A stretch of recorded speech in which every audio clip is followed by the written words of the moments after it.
ગોંડલ તાલુકા police સ્ટેશનના રીબડા ખાતે Jagdishsinh Chandubha Gohil manager છે. તે પંપે ફરજ બજાવતા હોય અને 24/7/2025ના લગભગ રાત્રિના 1 વાગ્યાની આસપાસ પોતે ઓફિસમાં સૂતા હોય એ દરમિયાન ફાયરિંગનો અવાજ સાંભળવા મળે. તાત્કાલિક તેઓએ ઓફિસની બહાર જોતા એક મોટરસાઇકલમાં 2 માણસો મોઢે રૂમાલ બાંધેલો હતો તે ફાયરિંગ કરીને જતા રહેલા છે અને આ બંને માણસો મધ્યમ બાંધાના હોય અને મોઢે બાંધેલાઓનું જણાવતા તાત્કાલિક અમારા આઈજીપી શ્રી અશોકકુમાર યાદવ સાહેબ તેમજ એસપી શ્રી મુકરસિંહ સાહેબ રાજકોટ ગ્રામ્ય એસપી સાહેબની સૂચના અન્વયે અમુક ગોંડલ તાલુકા પરમાર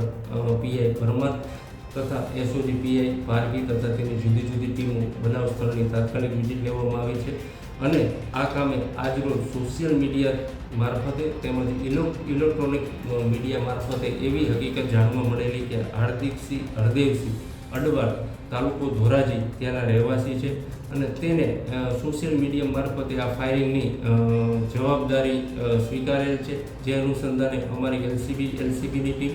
એસઓજીની ટીમ અને ગોંડલ તાલુકા પોલીસ સ્ટેશનની ટીમો આ હાર્દિકસિંહને શોધવા માટે તાત્કાલિક જુદી જુદી જગ્યાએ રેડ પાડવામાં આવી રહી છે અને આ કામે હાલે તપાસ ચાલુ છે.